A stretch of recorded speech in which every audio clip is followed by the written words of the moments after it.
Hello everyone, it's Gina from orchidandopal.com and I'm back today with another finished jewelry update. I have some things from the recent November 2020 bargain bead box.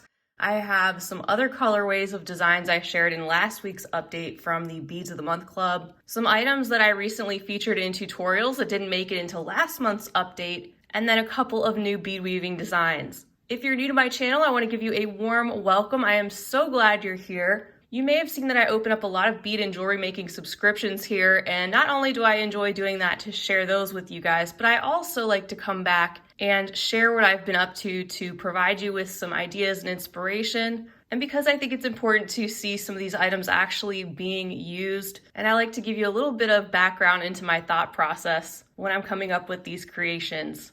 I love seeing what you guys are up to as well, of course, so I hope you enjoy these pieces. Before we get into it though, I'm excited to share that this video is sponsored by Skillshare. If you haven't heard of them, Skillshare is an online learning community where creative individuals come together. They offer thousands of inspiring classes for creative and curious people on topics including things like graphic design, productivity, arts and crafts, and so much more. This month I discovered a class which I found particularly interesting called Productivity Masterclass, The Principles of Productivity by Ali Abidal. Many of us struggle with motivation and getting things done, and this course offers a lot of helpful tips for improving your focus and managing your time wisely.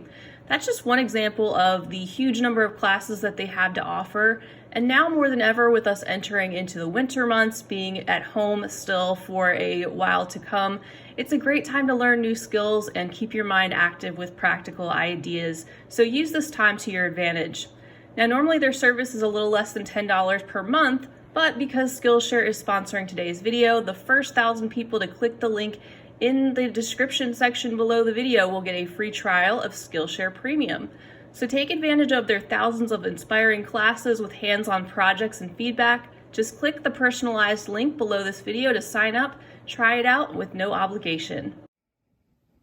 All right, so here's the first necklace that I made from the contents of the November 2020 bargain bead box. You can recall that they had kind of a boho theme and lots of reds and purples and a little bit of mauve.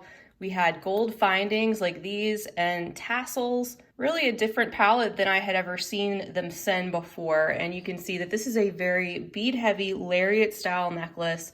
And I used those glass red melon beads they sent, the red rondelles, the mauve rondelles. We have the purple mountain jade with that brushed gold look. A lot of those gold bead caps that they sent. And this is a knotted design. This isn't something I've shared before because I don't really do it a whole lot, so it's something different. And maybe I'll come back and share a knotting tutorial. Pretty simple. Just use some Chinese knotting cord that I had gotten from bbcraft.com and tightly knotted the cord in between each bead. So basically this is a single strand necklace that you just wrap over itself.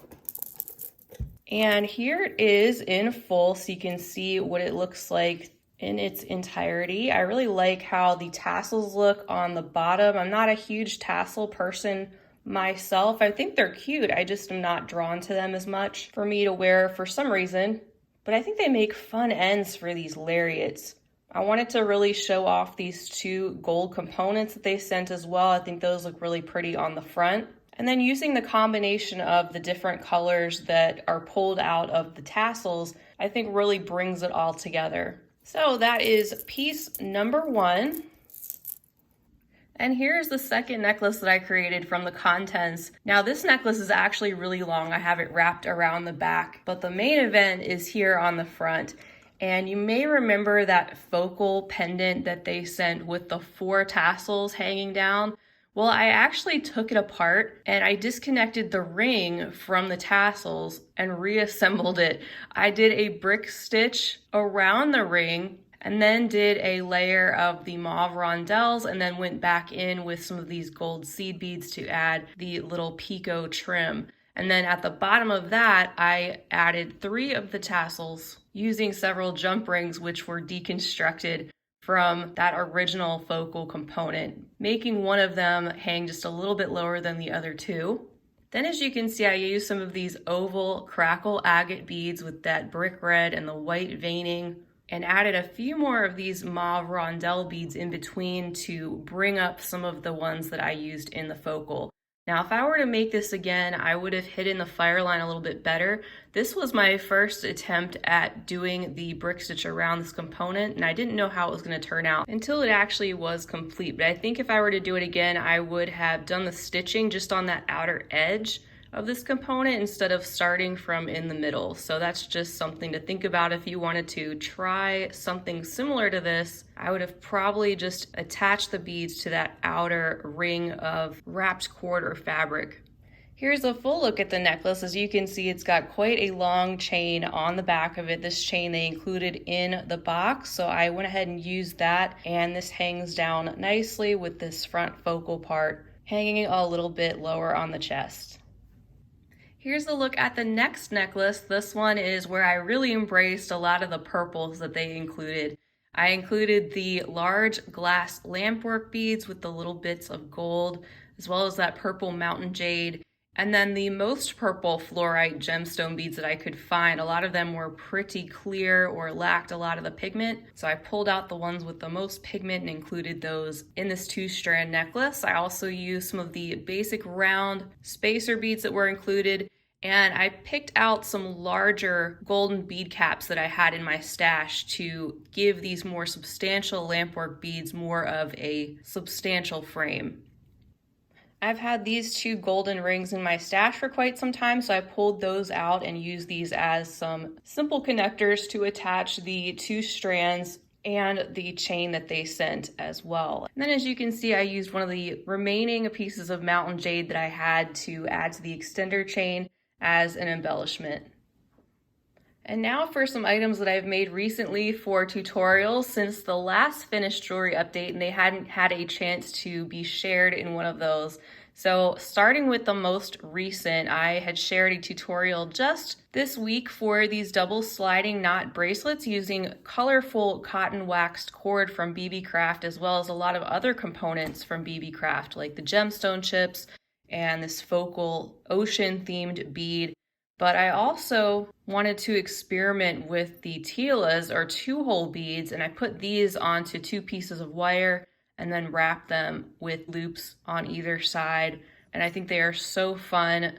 These bright orange Miyuki tilas came in a recent collection by Eureka Crystal Beads, and they're probably not the easiest thing to use because they are just so bright. But since I had this bright orange cord and I had some other coordinating tila beads, I really wanted to play that up, and I'm happy with how this combination came out. So that's a closer look at this one since it didn't get a close-up in the tutorial. So if you haven't checked out that video, definitely do so. It's a really easy technique and very versatile. As one commenter pointed out, it's so wonderful for any age group and also any gender. You can adapt this technique to so many different types of beads and styles, and also the fact that they are adjustable makes them very handy, especially if you're making them as a gift. And then prior to that video, I recently shared a video for the Keystone Bracelet, and that's one where I use the nibbit beads, the little Toho cubes, super duos, mini duos, and some size 15-0 seed beads. This design was inspired by the Pumpkin Festival collection by Eureka Crystal Beads. I had done a colorway in orange and brown and used all the items that they had sent in that collection. And then this is just one I adapted to a totally different color palette in the blues and silvers. It's the one that I make in the video. And if you don't have the little Toho cube beads, you can always substitute the 11-0 seed beads for those as another option. And then at the very end of last month, these are the earrings that I had shared in a tutorial that I had done for BB Craft using the little crystal bicones. I used the acrylic bellflower beads, some little leafy bead caps, and then various components, especially lever back earrings. And these are so light, but also delicate and easy to put together. I know I've said before I'm not as huge into acrylic beads. That's just because I prefer glass, but I think these flowers are very well done. They look like frosted glass, and the fact that they're lightweight makes them perfect for earrings because they don't weigh your ears down. And then something else I made this month is the Poolside Pendant that came in the Potomac Beads Best Bead box recently, and I'm actually going to put this on a chain. They gave you enough beads to probably make 2 of these, and they actually have this on a beaded strung necklace, but I think I'm going to just put this on a chain But I actually like how it came out. I like it more in person and even better than what it looked like in the picture. So that is a close-up look at that. If you haven't made this yet and maybe you have that kit sitting around, I had a viewer contact me about this and she was having some trouble following the written pattern. And I have to admit, the pattern was a little bit tricky to follow. I actually had to redo mine, but in the end it turned out really well. And then next, if you had seen last week's finished jewelry update, where I made 8 pieces from the November Beads of the Month Club, the 2-hole subscription, then you will recognize these 3 pieces I have here. And I also made these 3 in alternate colorways, mainly trying to follow a black and gold palette. And I almost forgot, I made another one of these as well. So starting with the earrings, here is the other color variation that I made with beads that I had on hand using the black and gold splash paisley duos, some of these taupe colored Amos Parpukas, the gold flax colored Samos Parpukas, and then some 15 and 11 size seed beads. So that's the other color variation of this red and greenish one that I shared in more detail last week. And tutorials will be coming for all these things eventually as I work my way through my long list of things to share. So just bear with me. And as I said in that video, I think these would make really cute pendants, not just earrings. I think they would actually look great just strung onto a chain. Now for the next version of this bracelet, I just love it so much. So this is the black and gold variation. I think it looks awesome in this gold and black color palette. I used the gold ginkgo beads, the black vexolos. I used the jet with gold splash gem duos and some 15-0 seed beads. So you can see how differently that looks just using an alternate color palette. And then for the other version of this one where I incorporated a lot of the kite beads, again, I used the black and gold splash kite beads that I had in my stash.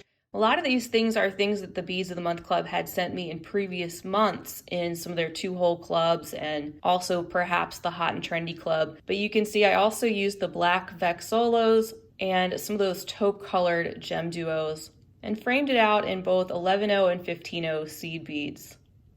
And then for the next pendant necklace, this one I actually did use more of a red color palette from the things I had on hand. I used some of the batik style paisley duos with the red background and then the metallic kind of matte coppery design. I also pulled in some of these dark bronze Amos Parpukas, some gold seed beads, and then here is a look at the back where you can see some of those super duos.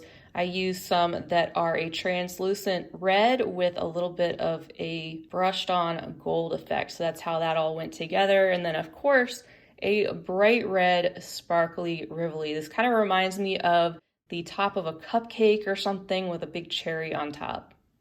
So this is an example of why I love the Beads of the Month Club and subscription boxes in general. They really do inspire me to come up with my new designs. I just love getting a surprise of different things and components that I may not have normally put together, and they force me to think outside of the box, so to speak. I know bead weaving and multi-hole beads and strange shapes are not for everybody, and that's okay. That's why I like to have a lot of different variety here as far as beading is concerned.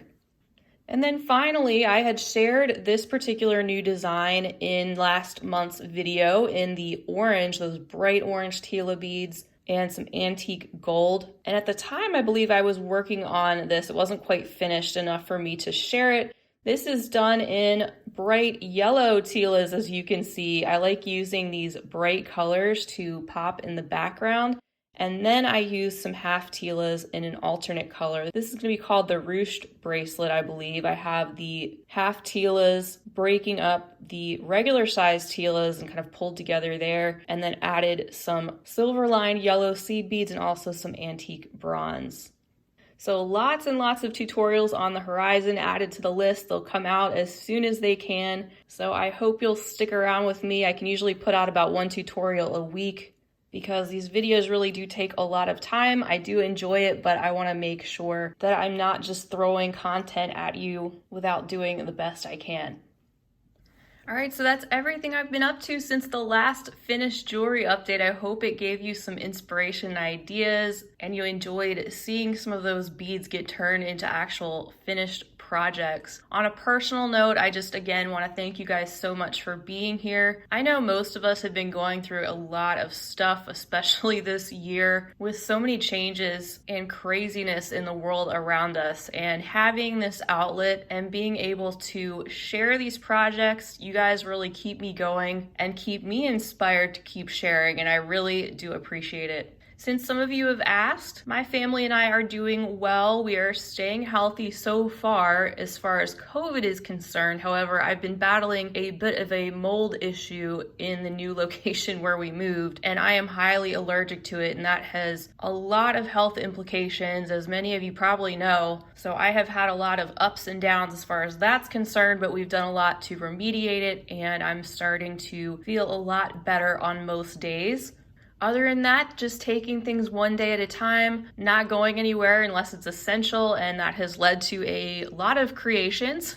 But hey, it keeps me busy and focused on productive things. My son is also doing well. I have a 5th grader, and he has been adjusting to virtual learning, as a lot of us are. It's been quite a journey this year, moving into a much smaller space and having my family members home 24/7. My husband is extremely fortunate to be able to work from home and to still be employed, and I definitely do not take that for granted. And of course, I do enjoy the extra time with him and my son, who I'm used to have going to public school, home 24/7 as well. So that had been an adjustment, but we have adjusted well. We're staying healthy, taking things one day at a time, and just grateful for the fact that we are still healthy and safe. Also, I just want to say that I know there's a lot of you out there right now who are going through so many different things. Loss of a loved one, health problems, whether that's physically or mentally, loss or change in employment, or even just loneliness. And I just want to say that I am so glad you're here. I really feel for all those who are struggling and suffering right now. It may not feel like it at the moment, but things will get better. And I'm giving you all a big virtual hug. So thank you for being here and staying creative, keeping me going. I can't express to you how much that means to me, and I know I don't talk a lot about my personal life, but thank you for all of those who have checked on me and have asked about my family. I really do appreciate that. Well, back to it. Feel free to leave me a comment down below. Let me know if you have a favorite item that I made, or let me know what you've been up to. I'd love to hear about it. Thank you so much to Skillshare as well for sponsoring today's video. That really helps out my channel and allows me to bring you more new content. I'll be back again real soon, so I hope you will join me. If you enjoyed this video, please give it a big thumbs up down below, and also hit that subscribe button while you're here so you can come back and be notified when I've posted new videos. Until next time, I hope you have a fabulous rest of your day. I hope you're staying healthy and creative. And as always, happy beading.